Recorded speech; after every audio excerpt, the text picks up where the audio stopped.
નમસ્કાર દર્શક મિત્રો, આજે એક એવા મુદ્દા પર વાત કરવી છે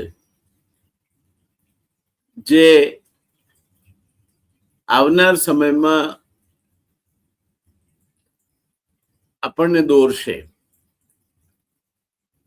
જો એને યોગ્ય રીતે આપણે સ્વીકારીશું અને ધ્યાનમાં લઈશું તો 2 વર્ષ ખેંચી કાઢીશું, અને જો એ નહીં કરીએ તો આગામી 2 વર્ષ આપણા માટે અત્યંત દુષ્કર અને મુશ્કેલીના હશે. દોસ્તો, જે વૃત્તો છે, અને હું તો એટલે બધે દૂર પણ નથી જવા માંગતો, મારા જમાનાની વાત કરું, જ્યારે હું પ્રાથમિક શાળામાં ભણતો હતો ત્યારે જો આજે પણ મને યાદ છે કે 20 કિલો ઘઉં 6 રૂપિયા મળતા હતા અને બાજરી 4 રૂપિયા મળતી હતી. 20 લીટર દૂધ 20 રૂપિયા મળતું હતું, ભેંસનું હોય તો, અને ગાયનું હોય તો 10 થી 12 રૂપિયા મળતું. 20 લીટરની વાત કરું છું, 1 લીટરની વાત નથી કરતો. ચોખ્ખું ઘી વલોણાનું રૂપિયાનું 3.5 થી 4 અધોળ અંશ મળતું હતું, એટલે 8 થી 10 રૂપિયા કિલો મળતું. મારી જનોઈ દીથી તે સમયે, એટલે 1955-56 ની વાત કરીએ આપણે, તો સોનું એ તોલાનો ભાવ 100 રૂપિયા હતો. અડધા તોલાની વીંટી 50 રૂપિયાની થતી ગળામણ સાથે.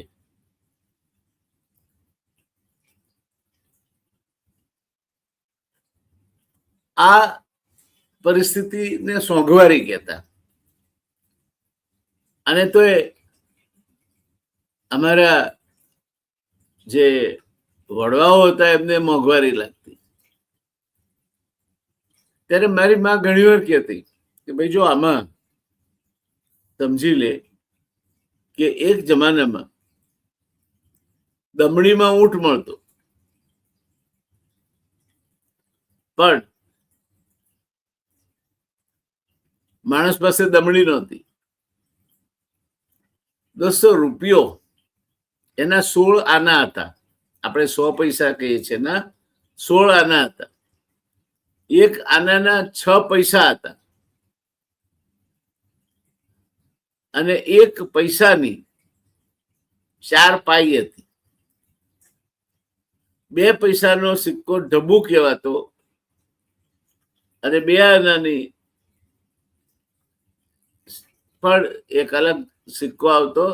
રાણી છાપના રૂપિયા એ વખતે જે મળતા હતા એ અત્યારે મને લાગે છે કે જેની પાસે પડ્યા હોય તો એ 1 રૂપિયો બરાબર 40 રૂપિયા 42 રૂપિયા થઈ ગયા છે.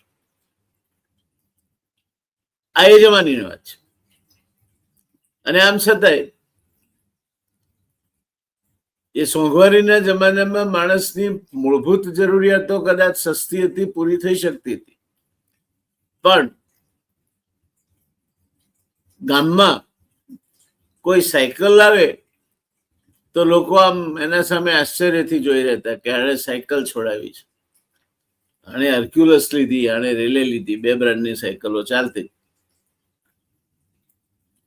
સ્કૂટર તો ભાગ્યે જ કોઈની પાસે. ગામડામાં કે શહેરમાં તો, એટલે નાના શહેરોમાં તો સ્કૂટર એ શબ્દ જ નહોતો, પણ અમદાવાદ જેવા શહેરોમાં વ્યવહાર, તમે મિલની પાળી છૂટે એટલે સાયકલો ની કતાર બંધ રોડ ઉપર તમને જોવા મળે.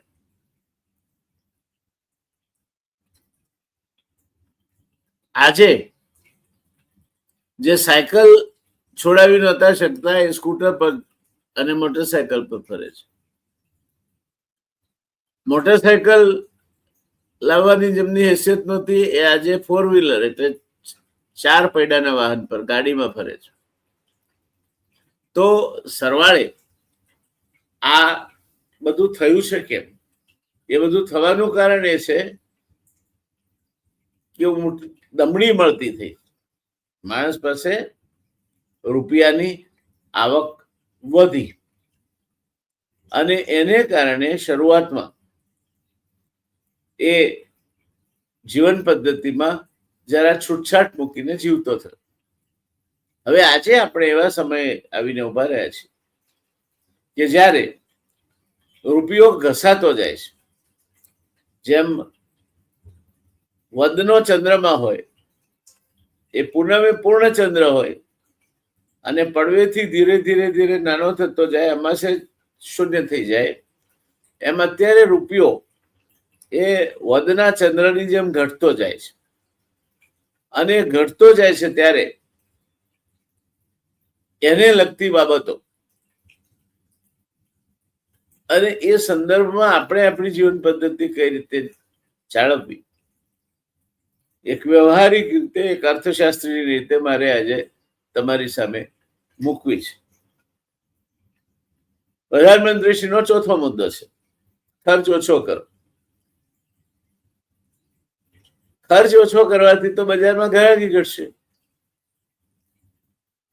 વધારે કમાવાની કોઈ શક્યતા નથી. ત્યારે આજની પરિસ્થિતિ કઈ તરફ જઈ રહી છે એની ચર્ચા આપણે હવે કરીશું. અને એ ચર્ચા તમારા સામે મારે રજૂ કરવી છે વિવિધ સમજૂતી આપતી સ્લાઇડોના માધ્યમથી. જો રૂપિયો ડોલર સામે વિશ્વની સૌથી નબળી કરન્સી છે. હવે આવું શું કરવા માટે ટકવું પડે? એનું કારણ એ છે કે અત્યારે આપણે જે વ્યવસ્થામાં જીવીએ છીએ એને ગ્લોબલાઇઝેશન કહેવાય છે, વૈશ્વિકરણ. એટલે દરેક વસ્તુ જે વિશ્વમાં ક્યાંય પણ બને છે એની અસર વિશ્વમાં અન્યત્ર પણ પડે છે. વુહાનમાં કોવિડ થયો તો એ કોવિડ વુહાનમાંથી ફેલાઈ અને ભારત સુધી પહોંચી ગયો, અમેરિકામાં પહોંચ્યો, યુરોપમાં પહોંચ્યો. એ જ રીતે આજે આપણે વૈશ્વિક પરિપ્રેક્ષમાં વાત કરીએ તો વિશ્વનું જે સ્ટાન્ડર્ડ ચલણ હજુ સુધી વિશ્વમાં જેને એક વજનદાર ચલણ કહેવાય એ ડોલર છે. અને રૂપિયો ડોલર સામે વિશ્વમાં સૌથી નબળી કરન્સી છે, સૌથી ખરાબ પ્રદર્શન કરતી કરન્સી છે. એ વિધાન કોઈકે કર્યું મારા મત પ્રમાણે થોડુંક અતિશયોક્તિ ભર્યું છે અને આર્થિક સંદર્ભની અવગણના કરે છે. કારણ કે ખરી રીતે ડોલર રૂપિયાની સરખામણી કરવી હોય તો ડોલરની ખરીદ શક્તિ અને રૂપિયાની ખરીદ શક્તિ સરખાવવી જોઈએ. એ અપવાદને આપણે હાલ પૂરતો વિચારે પાડીએ તો આજે આપણે તાજેતરના વર્ષોમાં રૂપિયાનું પ્રદર્શન, વૈશ્વિક સરખામણી, તેના કારણો, અસરો અને ભવિષ્યની સંભાવનાઓની તપાસ કરીશું. આ વિશ્લેષણ તથ્યો, આર્થિક સિદ્ધાંતો અને પ્રવર્તમાન સંદર્ભ પર આધારિત રહેવાનું છે. અને દોસ્તો, આ વિશ્લેષણના અંતે જે તારણ નીકળવાનું છે એ તમને જરા ચોંકાવી દેવું હશે. આવનાર 2 વર્ષ આપણા માટે અત્યંત મુશ્કેલ વર્ષ રહેવાના છે. મોંઘવારી માંજા મૂકશે, બેરોજગારી વધશે અને નહીં ધાર્યું હોય તેવા ક્ષેત્રોમાં તંગી ઊભી થશે. આજે આપણે પેટ્રોલ અને ડીઝલની તંગીની વાત કરી રહ્યા છીએ, ગેસની તંગી ઊભી થઈ છે, હજુ અનાજની તંગી ઊભી નથી થઈ. આવનાર સમયમાં દરેક પ્રકારની તંગી અને એને કારણે થતો બેફામ ભાવ વધારો આપણે સહન કરવાનો આવશે. મારે આજે મારા દર્શક મિત્રોને કહેવાનું છે કે આવતા 2 વર્ષ માટે તમે બધા જ ઘરના સભ્યો સાથે બેસીને બિનજરૂરી ખર્ચા ઉપર પૂર્ણવિરામ મૂકી દેજો. કંઈ પણ ખરીદવા ધારતા હો, લોન લેવી હોય, અને લોન તો લેશો જ નહીં, કારણ કે લોન ઉપરનું વ્યાજ એ નથી રવિવારની રજા પડતું, નથી તહેવારની રજા પાડતું, નથી રાતે ઊંઘતું, નથી દિવસે ઊંઘતું. એટલે આવનાર સમયમાં તમારા માટે તમારો રૂપિયો તમે કઈ રીતે રમાડો છો તેના પર તમારું જીવન નિર્ભર થશે. આ બાબતને કેન્દ્ર સ્થાને મૂકીને આપણે આજની ચર્ચા કરવી છે. રૂપિયો નબળો પડી રહ્યો છે, રૂપિયો ઘસાઈ રહ્યો છે. આજે આપણે કહીએ છીએ કે $1 બરાબર 95 રૂપિયા કરતા વધારે ભાવ થયો. ગયા વર્ષે કદાચ 88 રૂપિયા હતો. આવનાર સમયમાં એ 100 રૂપિયા પસાર કરી જશે. તો એની શું અસર પડશે આપણા ઉપર, આપણા જીવન સામાન્ય ઉપર, આપણી કિંમતો પર, આપણી રહેણીકરણી પર, આપણી મૂળભૂત જરૂરિયાતો પર, તેની વાતો આજે તમારી સામે કરવી છે. એટલે એક જોતા આજની ચર્ચા એ સૌને સ્પર્શતી મૂળભૂત જરૂરિયાતો અંગેની ચર્ચા છે. તે વાત તમારા ધ્યાનમાં રહેવી જોઈએ. તો પહેલી વાત કરીએ કે તથ્યો શું છે. દોસ્તો, 2025માં ભારતીય રૂપિયો એશિયાની સૌથી નબળું પ્રદર્શન કરતી મુખ્ય કરન્સી તરીકે ઉભર્યો હતો. આપણો રૂપિયો નબળો જ પડ્યો, સતત નબળો પડતો રહ્યો છે. અને ડોલરના સાપેક્ષમાં એ 4.7 થી 4.8% 2025માં ઘટ્યો. વર્ષના અંતે એ 89 રૂપિયા 87 પૈસા બરાબર $1 પર બંધ થયો, જે 2022 પછીનો સૌથી મોટો વાર્ષિક ઘટાડો હતો. 2026ના પ્રારંભમાં આજે જ્યારે આપણે વાત કરીએ છીએ ત્યારે રૂપિયો વધુ નબળો પડીને 95ની સપાટીને પણ પાર કરી રહ્યો છે, જે એક રેકોર્ડ નીચું સ્તર છે. પરંતુ ત્યારે વિશ્વની સૌથી નબળી કરન્સી કેવી તે ડોલરના સાપેક્ષમાં આપણે કહી શકીએ અર્થશાસ્ત્રની દ્રષ્ટિએ મારા મતે યોગ્ય નથી. કારણ કે એની ખરીદ શક્તિ જે રીતે ડોલર સામે એનું મૂલ્ય ઘસાયું છે એ રીતે ઘસાય છે કે કેમ ઘર આંગણે તે જોવું પણ એટલું જરૂરી છે. દોસ્તો, 2025માં ખુદ અમેરિકન ડોલર પણ અન્ય કરન્સીના સાપેક્ષમાં નબળો પડ્યો હતા. ટ્રમ્પના ભવાડાના કારણે અને ટેરિફ નાખ્યા ને ઈરાનનું યુદ્ધ આવ્યું ને વગેરે વગેરે કારણોસર ડોલર પણ નબળો પડ્યો છે. પણ એ સામે બીજી કેટલીક કરન્સીઓ જેવી કે સ્વીડનનો જે ચલણ છે એને ક્રોના કહેવાય છે, ક્રોનર, એ 20% વધુ મૂલ્ય થયું એનું. મેક્સિકન ચલણ છે અને પેસો કહેવાય છે, એ 15 થી 16% વધુ મજબૂત બન્યો. યુરોપનું ચલણ છે, યુરોપિયન યુનિયનનું યુરો કહેવાય છે, એ 13% વધ્યો. આ એ ચલણની અને એ અર્થવ્યવસ્થાઓની મજબૂતી દર્શાવતી હતી. એક સમય જ્યારે આપણા પ્રધાનમંત્રી શ્રી વડાપ્રધાન પદના ઉમેદવાર હતા 2014માં, ત્યારે એમના ભાષણોમાં એ કહેતા હતા કે કોઈ પણ દેશનું ચલણ નબળું પડે એ એની સરકાર માટે નામોશીની નિશાની છે. અને ભારતીય રૂપિયો એ ઘસાતો જાય છે સરકારની ઇજ્જત આબરૂની માફક, એ નામોશી ભરી વાત છે. કદાચ આજે આ જ શબ્દો સામા આપણને વાગે તેવી પરિસ્થિતિ છે. બીજી તરફ જોઈએ તો વેનેઝુએલા, બોલિવાર, આર્જેન્ટિના, પેસો અને તુર્કી લીરા જેવી કરન્સીમાં 70 થી 70% સુધીનો મોટો ઘટાડો જોવા મળ્યો. રૂપિયો આ શ્રેણીમાં ક્યાંય આવતો નથી. એશિયાઈ સ્તરે તેનું પ્રદર્શન નબળું છે એ વાતમાં ખૂબ તથ્ય છે. પણ વૈશ્વિક સ્તરે બધું આ લઈએ, નબળી પડેલી કરન્સી લઈએ, સ્ટ્રોંગ કરન્સી લઈએ, તો એ ક્યાંક વચ્ચે ઊભો છે. હજુ સાવ એડે ઇજ્જત આબરૂ ના લુગડા વેચી નાખ્યા નથી. એ તરફ જઈ શકે છે, પણ હજુ આજની તારીખમાં એવું કહી શકાય એવું નથી.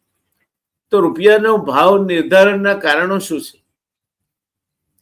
તો સોનું હોય, અન્ય કોમોડિટી હોય,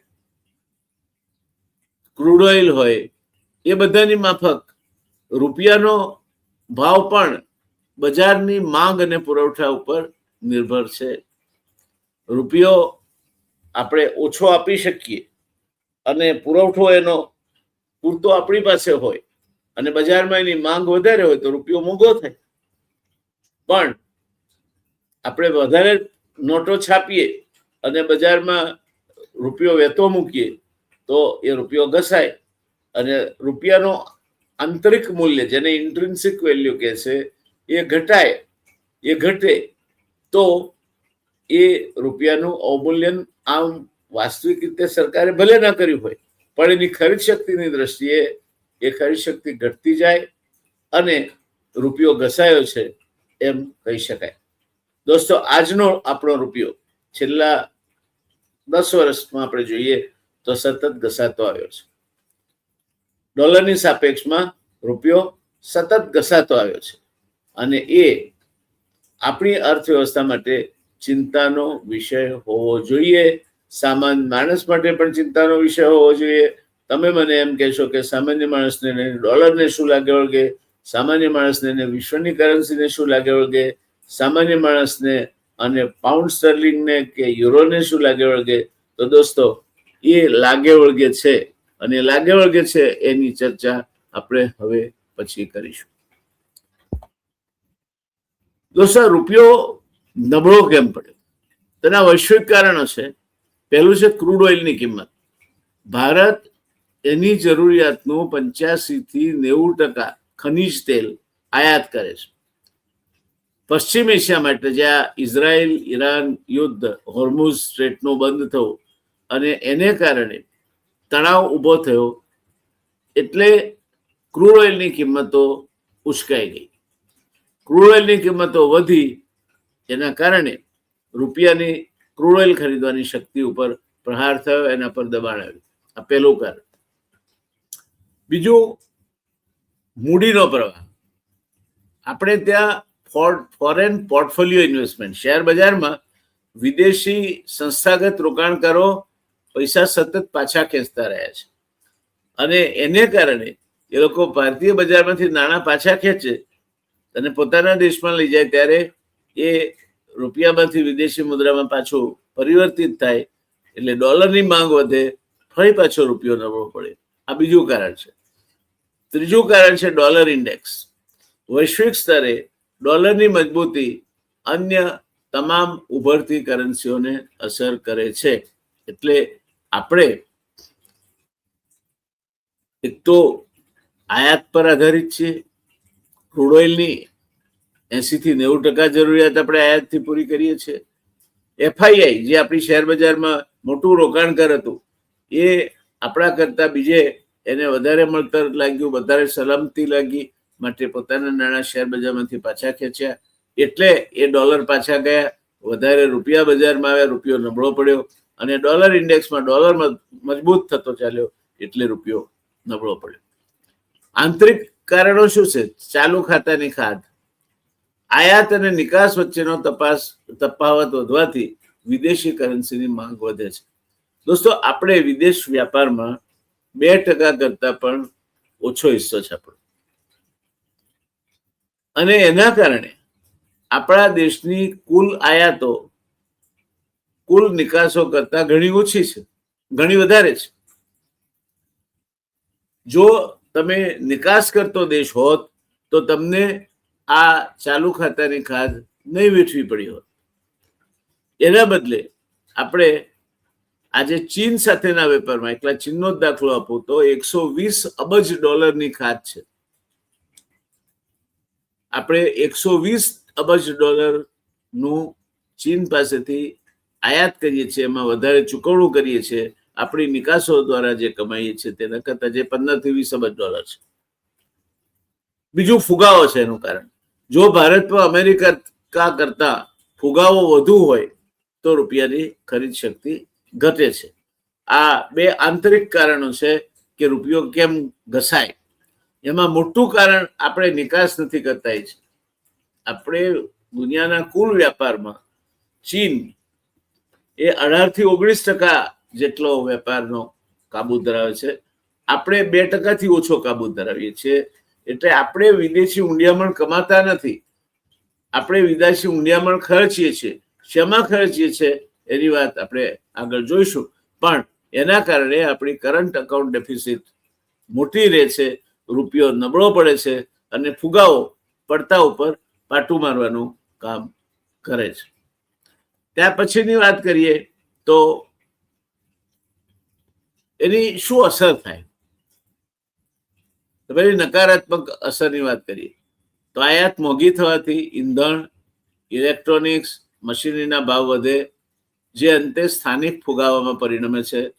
કોર્પોરેટ ક્ષેત્ર માટે વિદેશી દેવું ચૂકવવું મોંઘું બને છે. તમે IMF ની લોન લીધી હોય કે કોઈ વિદેશી બેંક પાસેથી લોન લીધી હોય તો એ ચૂકવવા માટે હવે વધારે રૂપિયા જોઈશે તમારે, કારણ કે રૂપિયો નબળો પડ્યો છે. આયાત મોંઘી થાય, કારણ કે પહેલા તમે $1 આયાત કરતા હતા એ તમને 88 રૂપિયામાં પડતી હતી, અત્યારે $1 આયાત તમને 96 રૂપિયામાં પડે છે. એટલે જે વસ્તુઓ આયાતથી આવે છે આ દેશમાં એ મોંઘી થાય. એટલે શું મોંઘું થાય, તો આપણે આપણી જરૂરિયાતનું 80 થી 85% ક્રૂડ ઓઇલ આયાત કરીએ છીએ. એટલે આપણા દેશમાં પેટ્રોલ, ડીઝલ, રાંધણ ગેસ આ બધું મોંઘું થાય, કારણ રૂપિયો ઘસાય છે અને ડોલર સામે નબળો પડે છે. ત્યાર પછી આપણા ત્યાં આટલી બધી મોટર ગાડીઓ બને છે, આપણે કહીએ છીએ આત્મનિર્ભર થઈ ગયા છે. હવે તો કેટલીય ફોન કંપનીઓને એ લોકો આપણા ત્યાં પોતાના કારખાના નાખીને પણ એ લોકો એસેમ્બલ કરે છે. અંદરના બધા ભાગો, કોઈ પણ મોટર કાર તમે લો તો એની ઓટો કંટ્રોલ સિસ્ટમ છે એ 25% જેટલી કિંમતની થાય, એ ચીનથી આવે છે. સાયકલોના અમુક ક્રિટિકલ ભાગ ચીનથી આવે છે. આ બધું જ મોંઘું થાય. ધારો કે પહેલા હું એક મોબાઈલ બનાવું છું, એમાં $500 ભાગ વાપરું છું, $500 સર્ક્યુચરીને બધું લાવું છું, અહીંયા એસેમ્બલ કરું છું, કવર એનું આ દેશમાં બને છે અને પછી વેચું છું. તો એ $500 બરાબર એક જમાનામાં 88 રૂપિયા પ્રમાણે, આજથી 1 વર્ષ પહેલા ગણીએ તો 8×5 = 4,400 રૂપિયા હતા.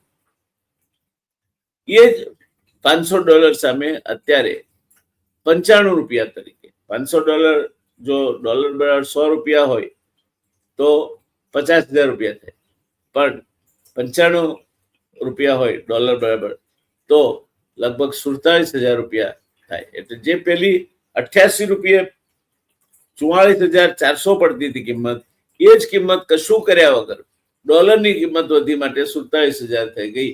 એટલે આપણને મોંઘી પડે છે. એટલે એક આ વસ્તુ થાય. બીજું, કોઈ કંપની IMF માંથી લોન લીધી હોય, બીજી કોઈ વિદેશી બેંકમાંથી લોન લીધી હોય, ફોરેન એક્સચેન્જમાં લોન લીધી હોય, તો એ વિદેશી દેવું પહેલા $1 ચૂકવવા માટે એને 88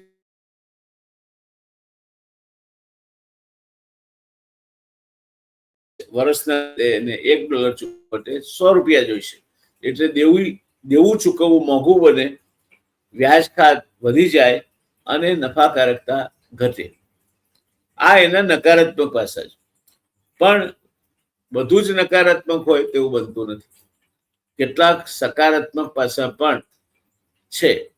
રૂપિયાના અવમૂલ્યનથી ભારતની નિકાસ સ્પર્ધાત્મક બને, કારણ કે જે વસ્તુ પેલા માણસને અહીંથી ખરીદવી હોય એ પહેલા એના $1 બરાબર 88 રૂપિયાની વસ્તુ ખરીદી શકતો હતો, આજે 95 રૂપિયાની વસ્તુ ખરીદી શકે છે.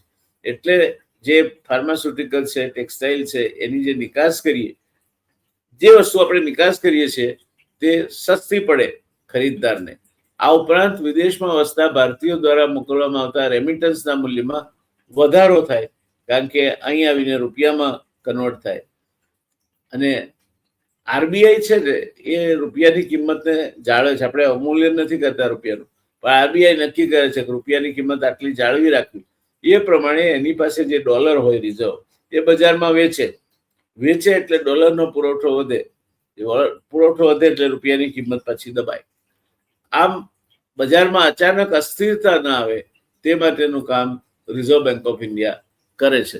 પણ ટૂંકમાં નિકાસ આપણી પરદેશી ખરીદદારને સસ્તી પડે, દેશના વાપરનારને આયાત મોંઘી પડે. આ વસ્તુ આપણે હાલ પૂરતી ધ્યાનમાં રાખીશું. રૂપિયાની ખરીદ શક્તિ એટલે શું? રૂપિયાની ખરીદ શક્તિ એટલે 1 રૂપિયાના બદલામાં કેટલી વસ્તુઓ કે સેવાઓ પ્રાપ્ત કરી શકાય છે તે છે. દાખલા તરીકે મેં અગાઉ દાખલો આપ્યો કે 4 રૂપિયે 20 કિલો ઘઉં મળતા હતા, એટલે 1 રૂપિયાની ખરીદ શક્તિ 5 કિલો ઘઉં બરાબર હતી.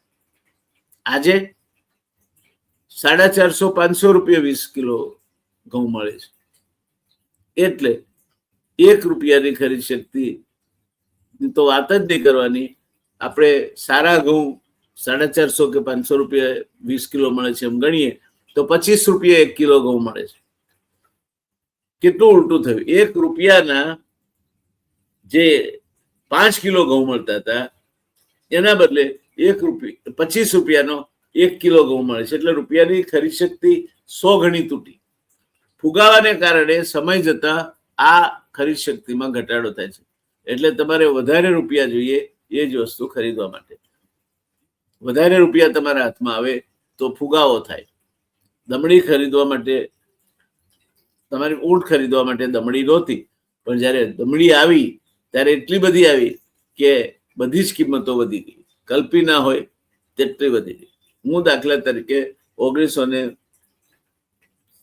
થી 65 ગાળામાં હોસ્ટેલમાં MS યુનિવર્સિટીમાં ભણતો હતો. ત્યારે અમારું મહિનાનું જમવાનું જે ખર્ચ છે તે 25 રૂપિયાથી 27 રૂપિયા આવતો. અત્યારે આ કલ્પના પણ નથી કરી શકાતી. એ વખતે રવિવારે અમારે હોસ્ટેલમાં જમવાનું ના હોય સાંજે તો 8 આના એટલે 50 પૈસાનો મસાલા ઢોસો આવતો, 4 આનાની ઈડલી આવતી અને 8 આનાની કોકા-કોલા આવતી. એ વખતે કોકા-કોલા બંધ નહોતી થઈ, વચ્ચે બંધ થઈ ગઈ હતી. 8 આનાની કોકા-કોલા આવતી, એટલે 1.25 રૂપિયામાં અમારું ડિનર થઈ રહેતું મસ્તીથી. આજે થાય ખરું? શક્ય જ નથી. 1.25 રૂપિયામાં કશું ના આવે. આજે કોઈ પણ હોટેલમાં તમે જાઓ, જમવા જાઓ, સસ્તામાં સસ્તી હોટલમાં જાઓ તો 40-50 રૂપિયાથી ઓછો તમારો જમવાનો ખર્ચો ના થાય, જે અમારા વખતમાં 1.25 રૂપિયામાં અમે ધરીને જમી શકતા હતા. આ અસર રૂપિયાની ઘસાતી જતી ખરીદ શક્તિની અથવા ફુગાવાની છે એમ કહી શકાય. તો આને કઈ રીતે માપવી? તો એનું એક માપ છે ગ્રાહક ભાવ સૂચકાંક, કન્ઝ્યુમર પ્રાઇસ ઇન્ડેક્સ. એપ્રિલ 2026માં રિટેલ ફુગાવો 3.48% રહ્યો હતો, જે RBIના 4%ના લક્ષ્યાંકની અંદર છે. હોલસેલ પ્રાઇસ ઇન્ડેક્સ એટલે જથ્થાબંધ ભાવ સૂચકાંક ક્રૂડ ઓઇલના કારણે વધીને 8.3% થયો, જે ચિંતાનો વિષય છે. PPP એટલે પર્ચેસિંગ પાવર પેરિટી ના આધારે ભારત વિશ્વની 3જી સૌથી મોટી અર્થવ્યવસ્થા છે. અહીં જીવન નિર્વાહનો ખર્ચ અમેરિકા કરતા ઘણો ઓછો છે, પણ અમેરિકાની માથાદીઠ આવક કરતા અહીંયા માથાદીઠ આવક પણ ઘણી ઓછી છે. એટલે સરવાળે અમેરિકામાં મધ્યમ વર્ગનો માણસ આપણા કરતા ઘણી વધારે સવલતો ભોગવી શકે છે, ઘણી વધારે સારી રીતે રહી શકે છે. 1950 થી દોસ્તો અત્યાર સુધીમાં રૂપિયાની ખરીદ શક્તિમાં સતત ઘટાડો થયો છે, જે કોઈ પણ વિકાસશીલ અર્થતંત્ર માટે આમ જોઈએ તો સામાન્ય પ્રક્રિયા છે. જો કે છેલ્લા દાયકામાં RBI એના પોતાના પ્રયત્નો થકી ફુગાવાને કાબુમાં રાખવામાં સફળ રહ્યું છે. જો કે એના બીજા દુષ્પરિણામો છે, પણ આ મોરચે રૂપિયાને, નહીં તો અત્યારે ડોલરના સામે 150 રૂપિયા થઈ ગયા, $1 સામે એ નથી થયા, પણ ડોલર સામે રૂપિયો સતત ઘસાતો જાય છે, એ પણ હકીકત છે. એટલે 1950માં અમે જયારે ભણતા હતા, 1951 થી 60ના ગાળાની વાત કરું, ત્યારે અમને ગણિતના દાખલા લખાવવામાં આવતા હતા. એમાં વિદેશી હુંડિયામણના દાખલો ગણવાનો આવે, એમાં $1 બરાબર $1 બરાબર 4.5 રૂપિયા અને £1 બરાબર 7.5 રૂપિયા. અત્યારે $1 બરાબર 95 રૂપિયા. પેલા 4.5 રૂપિયા હતા અને 1 પાઉન્ડ બરાબર 120 રૂપિયા, પેલા 7 રૂપિયા અને 50 પૈસા હતા. આ ફરક પરથી તમને ખ્યાલ આવશે કે આપણી આયાત કેટલી મોંઘી પડે. હવે જો આપણે 80% ક્રૂડ ઓઇલ, આપણા પ્રધાનમંત્રી કહે છે ને તેલ ઓછું બાળો, એનું આ એક કારણ છે. કારણ કે ખર્ચો તમારો દેશને હુંડિયામણનો ખર્ચો જેટલો વધી જાય, રૂપિયો ઘસાતો જાય, કે એક સમય એવો હોય કે તમારી પાસે ક્રૂડ ઓઇલ મળતું હોય તો ખરીદવા માટે પૈસા ના હોય. ઈરાન સાથે આપણને ફાયદો એટલા માટે હતો કે ઈરાન આપણને રૂપિયામાં આપતું હતું ક્રૂડ ઓઇલ. આજે પણ ઈરાનના 1 લાખ કરોડ રૂપિયા યુકો બેંકમાં આપણા દેશમાં જમા પડ્યા છે અને 18,000 કરોડ રૂપિયા કરતા વધારે ઈરાનની ડિપોઝિટ પડી છે. ઈરાન આપણને તેલ એ રીતે આપતું, કિંમતમાં ઓછી કિંમત, 30% કન્સેશન, ટ્રાન્સપોર્ટ એની, વિમાનો ખર્ચો એનો, અડધા પૈસા રૂપિયામાં ચૂકવવાના, અડધા પૈસા ડોલરમાં ચૂકવવાના. આનાથી વધારે સારી ડીલ શું મળે તમને? આ જ રીતે રૂબલ સામે રૂપિયામાં ચૂકવણી કરવાની વાત રશિયા પાસેથી આપણે ક્રૂડ ઓઇલ લઈએ તો થતી. અમેરિકાએ આપણા ઉપર જે પંજો જમાયો, આપણે કોણ જાણે કે અમેરિકાના એટલા બધા પેલા નીચે આવી ગયા છે કે આ ભારત અમેરિકાનો ખંડિયો દેશ હોય તે પ્રકારનું આપણને અનુભવ થાય છે. ડોનાલ્ડ ટ્રમ્પ એમ કે આપણને કે હું 1 મહિનો તમને રશિયા પાસેથી તેલ ખરીદવાની મંજૂરી આપું છું. તું કોણ છે ભાઈ મંજૂરી આપતો? પણ આપણે એ ગુલામીગીરી સામે જઈને સ્વીકારી છે. કોઈ પણ કારણ હોય, વિદેશ નીતિની નિષ્ફળતા ગણો, આપણા રાજકીય નેતૃત્વની નિષ્ફળતા ગણો કે જે ગણો તે, પણ આજે અમેરિકા આપણને ઈરાન પાસેથી ક્રૂડ લેવા નથી દેતું, જે સસ્તામાં સસ્તું છે. એક બાજુ આપણા વિદેશ મંત્રી એમ કે અમારા દેશના હિતમાં હશે અમે કરીશું. કરો ને, કરી નથી શકતા આપણે. એટલે ક્રૂડ આપણને મોંઘું પડે છે અને ટ્રાન્સપોર્ટ મોંઘી થાય એટલે બધું જ મોંઘું થાય, ઉર્જા મોંઘી થાય એટલે બધું જ મોંઘું થાય અને ફુગાવો વધે. આ પાયાનું કારણ છે આપણા ત્યાં મોંઘવારી કેમ વધે છે. બીજા કારણો પણ છે. રૂપિયો વિશ્વની સૌથી નબળી કરન્સી છે તેવું વિધાન રાજકીય હોઈ શકે છે, પરંતુ મેં તમને કહ્યું તે પ્રમાણે આર્થિક રીતે તે સાચું નથી. કરન્સીનું અવમૂલ્યન એ વિકાસશીલ અર્થતંત્ર માટે એક સાધન પણ હોઈ શકે છે. તમારે નિકાસ કરવી હોય તો પણ કરી શકો છો. દોસ્તો, નિકાસ મોરચે આપણે નામોશીથી નીચું જોવું પડે તેવી પરિસ્થિતિ છે. વિશ્વમાં કુલ જે નિકાસનો વેપાર છે, કુલ વેપાર, વિશ્વ વેપાર, એના આવડો મોટો દેશ, વિશ્વની 16% વસ્તી ધરાવી છે, એ દેશનો ફાળો 2%થી ઓછો છે. એટલે આપણે ઉત્પાદન કરીએ છીએ આપણા બજાર માટે કરીએ. આપણે આયાત કરીને તેલ લાવીએ છીએ, આયાત કરીને સોનું લાવીએ છીએ, આયાત કરીને ખાતર લાવીએ છીએ, આયાત કરીને ખાદ્ય તેલ લાવીએ છીએ. આ બધાના પરિણામે આપણું ભારણ રૂપિયા ઉપર વધતું જાય છે. ચાલુ વર્ષે આપણે યુરિયા ખાતરની જે જરૂરિયાત છે એમાં 70 થી 80 લાખ ટનની ઘટ પડશે. કારણ કે યુરિયાનો એક મોટો સપ્લાયર મસ્કત છે, ઓમાન, અને ખાડી યુદ્ધના કારણે ત્યાંથી યુરિયા આવી શકે તેમ નથી. એટલે હવે ખેતીની જે ચોમાસું સિઝન આવશે એમાં રિઝર્વ હશે 50-60 લાખ ટન જેટલું, તો પણ બાકી ખેડૂતને યુરિયાની તંગી પડશે. આ માટેની આગોતરી વ્યવસ્થા જો ભારત સરકાર નહીં કરે તો અર્થશાસ્ત્રીઓના મત પ્રમાણે ખાતરના અભાવે ખેતીનું ઉત્પાદન 7 થી 8% ઓછું થવાની શક્યતા છે. હવે ખેતી આપણા કુલ જીડીપીમાં 16% એનો ફાળો છે. એમાં 7% ઘટે એટલે 1.02% ઘટ્યું કહેવાય જીડીપીમાં. એટલે 1% જીડીપી એ યુરિયાની અછતના કારણે આપણે ઘટાડો વેઠવો પડે, અને એ 1% જીડીપી ઘટે એટલે એટલા કરવેરા ઘટે, એટલી રોજગારી ઘટે, એટલું અનાજનું ઉત્પાદન ઘટે. એની આખી જેને કહેવાય કે એક ચેઇન રિએક્શન, સાંકળ જેવી અસર એના કારણે થાય. તે જ રીતે સોનું, સોનું હજુ 2 દિવસ થાય, 2-3 દિવસ પહેલા સરકારે એના ઉપર 15% ડ્યુટી નાખી દીધી. કેમ? તો કે લોકો સોનું બહુ વાપરે છે, વાપરતા ઓછા કરો. શાબાશ, કરો ઓછા. દોસ્તો, ખાટલામાં માંકડ પડ્યા હોય ને તો એને જંતુનાશક દવા છંટાય, એના ઉપર પેટ્રોલ નાખીને સળગાવી ના દેવાય. એવો માંકડ તો મરી જાય, ખાટલો જાય. આ પ્રકારની 15% જકાતને કારણે ફરી પાછા આપણે શુકરનારાયણ બખિયા અને હાજી મસ્તાનનો સોનાની દાણચોરીનો યુગ પાછો લાવીશું. ફરી પાછા દાઉદની ગેંગને સક્રિય કરીશું. આ દેશને પોસાય ખરું? અને તમે એમ કહો છો કે સોનું તમે ખરીદો નહીં, શક્ય છે ખરું? અમુક વાતો આપણી સંસ્કૃતિ સાથે જોડાયેલી છે.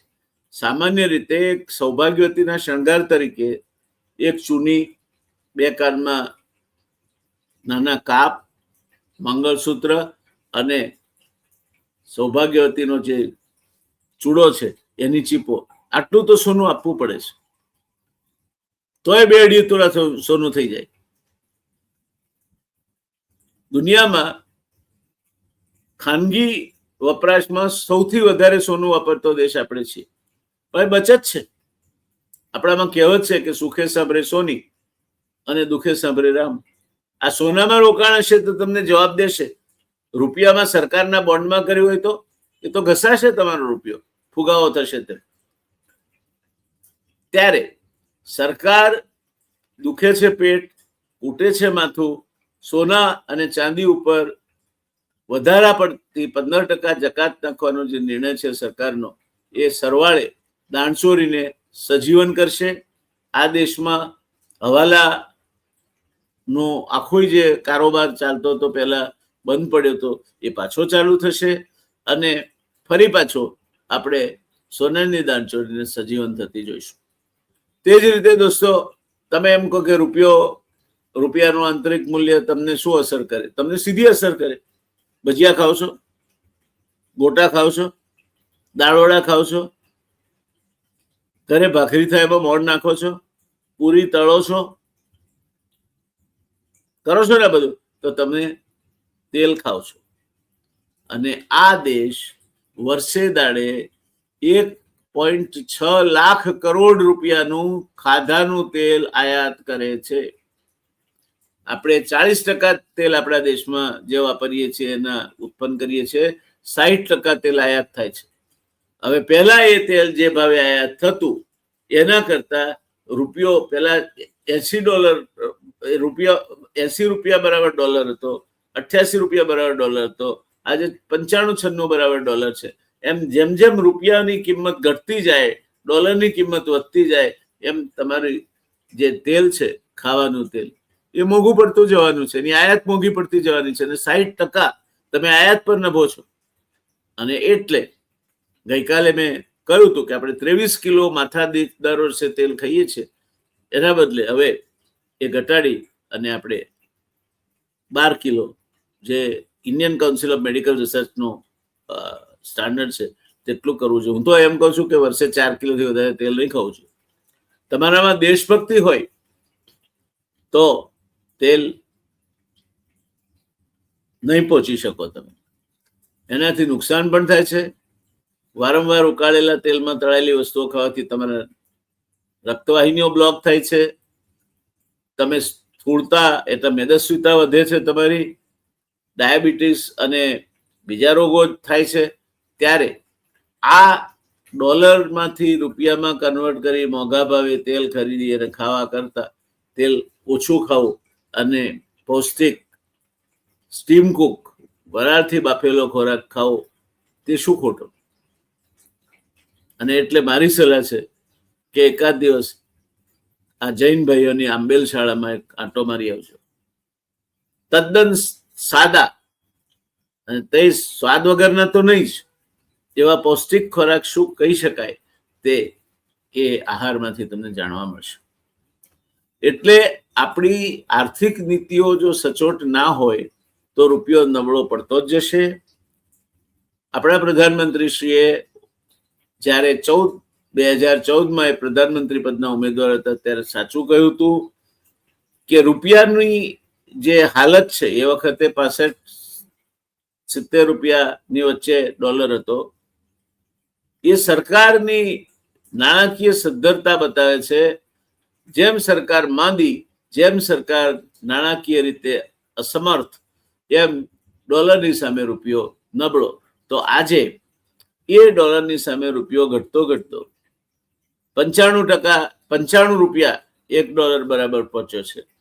દોસ્તો, મને લાગે છે કે આ વર્ષના અંત સુધી ન કરે નારાયણને આ જ પરિસ્થિતિ ચાલુ રહી તો $1 બરાબર 100 રૂપિયા ઉપરાંતનો ભાવ પહોંચી જાય તેની નવાઈ નહીં હોય. અને તેવું થશે ત્યારે ભારત એની જીડીપી વૃદ્ધિ જાળવી રાખવા માટે, વિદેશી મુદ્રા ભંડોળને જળવાઈ રહે તે માટે લાંબા ગાળે આયાત ઘટાડીને, ખાસ કરીને ઉર્જા ક્ષેત્રે ખાદ્ય તેલ જેવી વસ્તુઓ આપણે ચીન પાસેથી $4 અબજ ફાર્માસ્યુટિકલ એક્ટિવ ઇન્ગ્રેડિયન્ટ્સ આયાત કરીએ છીએ. જો એ બંધ થઈ જાય તો આપણે ત્યાં વિટામિન્સ અને એન્ટીબાયોટિક્સ 6 મહિનામાં મોટી તંગીમાં આવી જાય. એટલે આ બધી બાબતો જોતા અમુક વસ્તુ એવી છે કે જે તમે બંધ કરી શકો તેમ છો નહીં. જરૂરિયાત છે. રૂપિયાનું આંતરિક મૂલ્ય ઘટતું ચાલ્યું છે અને આયાત મોંઘી થવાની છે, માટે ફુગાવો આવશે, તમને મોંઘવારી નડશે. એ વાત તમારે સમજીને ચાલવા માટે અત્યંત મારી તમને આગ્રહપૂર્વકની ભલામણ છે. દોસ્તો, વર્તમાન પરિસ્થિતિ જોતા એવું અનુમાન છે કે 2026ના અંત સુધીમાં રૂપિયો વધુ ગબડીને $1 બરાબર 100 રૂપિયાના સ્તરે પહોંચી જાય તો નવાઈ પામવા જેવું નહીં હોય. તમે મને પૂછો જો આવું થાય તો શું ફરક પડવાનો? તો જો આવું થાય તો ક્રૂડ ઓઇલ, સોનું, ખાદ્ય તેલ, યુરિયા જેવા ખાતરો, એક્ટિવ ફાર્માસ્યુટિકલ ઇન્ગ્રેડિયન્ટ્સ, ઇલેક્ટ્રોનિક સર્ક્યુટરી વગેરેની આયાત મોંઘી બને અને દવાઓથી લઈને ખાદ્ય પદાર્થોના ભાવ આસમાને પહોંચે, તેના કારણે મોંઘવારી માજા મૂકે. દોસ્તો, મારી તમારા હિતે જ છું અને મિત્ર તરીકે સલાહ છે કે તમારી પાસે જે કંઈ બચત હોય તે આ 2 વર્ષ માટે બિલકુલ કંજૂસના ધનની માફક વાપરજો, સાચવી રાખજો, જેથી આવનાર 2 વર્ષ ટકી શકાય. વળી પાછો પ્રવાહ પલટાય ત્યારે તમે સારી રીતે તમે જે કંઈ ખર્ચા કરવા હોય તે કરી શકશો. પણ હાલ પૂરતા તમામ બિનજરૂરી ખર્ચાઓ પર કાપ મૂકી અને તમારા ઘરનું બજેટ ઘટાડીને સીધું 50% કેમ કરી શકાય? દાખલા કે નવા કપડાં 2 વર્ષ નહીં ખરીદીએ, નવા જોડા 2 વર્ષ નહીં ખરીદીએ, જે વસ્તુ ચાલે એવી છે તે 2 વર્ષ માટે આપણે પૂર્ણવિરામ મૂકી દો. શાક લીલોતરી બહુ મોંઘા પડતા હોય તો કઠોળ ખાઈશું. એ બધા સાથે બેસીને એવો નિર્ણય લો કે તમારા ઘરનું બજેટ 100 રૂપિયા હોય તો એ 50 રૂપિયામાં કેમ ચલાવવું, તો તમે આ 2 વર્ષ પસાર કરી શકશો. જો આ નહીં કરો તો અસહ્ય મોંઘવારી, ફુગાવો અને તમારા ગમે તેટલા નાણાકીય સાધનો, મધ્યમ વર્ગની વાત કરું છું, પેલા અદાણી અને એવા બધા મોટા માણસોની વાત નથી, એમને કશો મોંઘવારી નડતી નથી, પણ આપણને નડશે. આપણે આ 2 વર્ષ આ વૈતરણી તરવી હોય તો મુઠ્ઠી બરાબર બંધ રાખવી પડશે અને ખર્ચાઓ ઉપર, બિનજરૂરી ખર્ચાઓ પર કાબુ મૂકવો પડશે. એટલે પ્રધાનમંત્રીશ્રીએ કહ્યું છે કે વિદેશ પ્રવાસે ના જાઓ. અરે સાહેબ, વિદેશ પ્રવાસે જવા જેટલા નસીબદાર માણસો ક્યાં છે? અહીં તો ચારધામ યાત્રાએ જવું હોય તો લોકો 3 વર્ષથી પ્લાનિંગ કરે છે. આ વિદેશ યાત્રા વાળી વાત છે ને, એ ઉચ્ચ મધ્યમ વર્ગ ને ધનિકોને સ્પર્શે છે. એ જતા હોય તો જવા દો એમને, આપણે નથી જવું. પ્રધાનમંત્રી શ્રી કહે છે ને આપણે હકારાત્મક રીતે લો કે નહીં, વિદેશ યાત્રા નથી જવા. અહીંયા પણ બને તેટલી યાત્રાઓ ટાળીશું. પાન ખાવું હોય તો ઘરેથી કિક મારીને સીધા પાનના ગલ્લે જઈએ છીએ, એના બદલે ચાલતા ચાલતા જઈશું. આવા નાના બચત કરીશું તો ત્રેવડ ત્રીજો ભાઈ છે એ રીતે સરવાળે આપણા 2-2.5 વર્ષનો ગાળો નીકળી જશે. વળી પાછું સમય પલટાશે. રાત્રિ ગમિષ્યતિ ભવિષ્યતિ સુપ્રભાતમ. રાત વીતી જશે સવાર પડશે, ભાસ્વાન દેશથી હસીશતી પંકજશ્રી, ફરી પાછો સૂર્યનો ઉદય થશે અને પંકજ એટલે કમળ ખીલી ઉઠશે. આ ભાજપના પ્રચાર માટે નથી કહેતો. અટલજીએ 1960ની 6 એપ્રિલે મુંબઈમાં આવું કહેલું, અંધેરા છટેગા, सूरज निकलेगा, अंधेरा छटेगा, सुबह होगी, कमल खिलेगा. આ અડધી આગાહી છે. આ શ્લોકમાં આગળ છે કે આવું કોણ વિચારે છે? કમળના ફૂલમાં મોહવશ જે અત્યારે પીરાયેલા માણસો છે, એવો ભમરો જે આમ લાકડું કોરીને બહાર નીકળી જાય, પણ અત્યારે એ મોહવશ થયો છે. મોહવશ થઈને કમળ સાંજ પડ્યું છે, બીડાઈ ગયું છે, પાંખડીઓ ધારે તો કોરીને નીકળી જાય, પણ એને તો સુખ માફક આવી ગયું છે. પેજ પ્રમુખ ને આ ને તે કૂતરો ઉપર લખીને તાજો માજો થયો છે, એટલે અંદર રહ્યો છે. આગળ શ્લોકમાં એવું કહ્યું છે કે ત્યાં એક ગાંડા હાથીઓનું ટોળું આવે છે અને એ જળ ક્રીડા કરતા કરતા પેલું જે કમળના ફૂલમાં ભમરો મોહવશ કેદ થઈને બેઠો છે એને ઉપાડી અને પગ નીચે રૂંધી નાખે છે. હા હંત ગજ ઉચ્ચાહાર. આ સંસ્કૃત શ્લોક છે, મારું બનાવેલું નથી. અટલજીએ માત્ર આગાહી અડધી જ કરી હતી, કારણ કે અટલજી ઋષિ પુરુષ હતા. એમને ખબર હતી કે પાછળનો અડધો ભાગ શું છે, પણ એમણે જયારે કોઈના ત્યાં બર્થડેમાં ગયા ત્યારે જન્મદિવસની જ વાત થાય, હવે આ છોકરો જન્મ્યો છે, મોટો થશે, માંદો પડશે, મરી જશે, એવી વાતો ના થાય, એટલે એમણે શ્લોકનો અડધો ભાગ જ કહ્યો. બાકીનો ભાગ આ છે, રાત્રિર ગમિષ્યતિ ભવિષ્યતિ સુપ્રભાતમ, ભાસ્વાનુદેશતિ હસિષ્યતિ પંકજશ્રી, એષ ચિંતયતે કોશ ગતે દ્વિરેફે, હા હંત ગજ ઉજ્જહાર. આવનાર 2 વર્ષ દોસ્તો, હું તો 3 વર્ષ કહીશ, આપણા માટે કાઠા છે. સાચવીને વાપરજો. રૂપિયો વધના ચંદ્રની માફક ઘટતો જવા થઈને ક્યાંક અમાસનો ચંદ્ર ના બની જાય તમારા માટે, તેની કાળજી રાખજો. જે બિનજરૂરી હોય તેવા ખર્ચાઓથી દૂર રહેજો. દેશ હિતમાં પણ તેલ ઓછું ખાજો, પેટ્રોલ ડીઝલ ઓછું વાપરજો. બને ત્યાં સુધી માંદા ન પડો તો દવાઓ ઉપર પણ ઓછા નિર્ભર રહેજો. ઇલેક્ટ્રોનિક સર્ક્યુટરી જેમાં વપરાય છે એવી વસ્તુઓ જો 3 વર્ષ ચાલે એવી હોય તો 5 વર્ષ ચલાવજો. કપડા નવા ફેશનનો બદલાતી રહેશે, 3 વર્ષ પછી પણ આવવાના છે, બને ત્યાં સુધી ખરીદવાનું ટાળજો. ઘરે તમારો જે ઘર ખર્ચ છે એમાં ક્યાં ક્યાં કાપ મૂકી શકાય છે તે જાણી લેજો, અને એ બધું કરીને તમે જો કરકસર કરશો તો ત્રેવડ ત્રીજો ભાઈ છે એ સિદ્ધાંત યાદ રાખજો. તમારી પાસે જે કંઈ બચત હોય તે સાચવી રાખજો, જેથી આવનાર 2 વર્ષ 3 વર્ષનો સમય આપણે ટકી જઈ શકીએ. મારી આપને હાર્દિક શુભકામનાઓ. દોસ્તો, આ તમારી ચેનલ છે, તમને સીધા લાગુ પડતા પ્રશ્નો અહીં ચર્ચું છું. અહીંયા કોઈ રાજકીય રાગ દ્વેષને સ્થાન નથી. હકીકતો તમારી સામે મૂકી છે, તમને શું ફાયદો થાય તેની વાત કરી છે. અને એટલે તમે જો હજુ પણ સબસ્ક્રાઇબ ન કર્યું હોય, સબસ્ક્રાઇબ કરી લેજો. તમે તમારા મિત્રોને આ ખાસ મોકલજો તો એમના મોટા હિતેચ્છુ કહેવાશો. આજનો અને ગઈકાલનો તેલવાળો જે એપિસોડ છે, બંને તમારા જે અંગત માણસો હોય, સગાવાલા હોય, એ બધાને મોકલજો. એમને ધ્યાનપૂર્વક જોવે તેમ કહેજો. વધુમાં વધુ એ લોકો આપણી સાથે જોડાશે તો આ પ્રકારની ચર્ચાઓ વધુ અને વધુ કોઈ પણ પ્રકારના રાજકીય રંગ લગાડ્યા વગર તમારી સામે મૂકવાનો અમારો પ્રયાસ રહેશે. અમે ધંધાદારી ચેનલ નથી, એટલે કોઈ બીજો અમારો વેસ્ટેડ ઇન્ટરેસ્ટ જે કહેવાય એવો નથી, પણ અમારો એક લોભ છે, અને એ લોભ છે વધારેમાં વધારે લોકો અમને જુએ, વધારે ને વધારે પ્રોત્સાહન તમારા તરફથી અમને મળે. તે તમારી હૂંફ અને પ્રોત્સાહન, તમારામાંથી વધારે ને વધારે લોકો સબસ્ક્રાઇબ કરતા થાય, બેલ આઇકન પર દબાવીને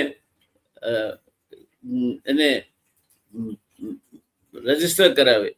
આ અમારા માટે આનંદની અને પ્રોત્સાહનની વાત છે. ચૂકશો નહીં દોસ્તો. મળતા રહીશું. આવજો. તમારા દોસ્ત જયનારાયણ વ્યાસને રજા આપશો. ધન્યવાદ. આભાર.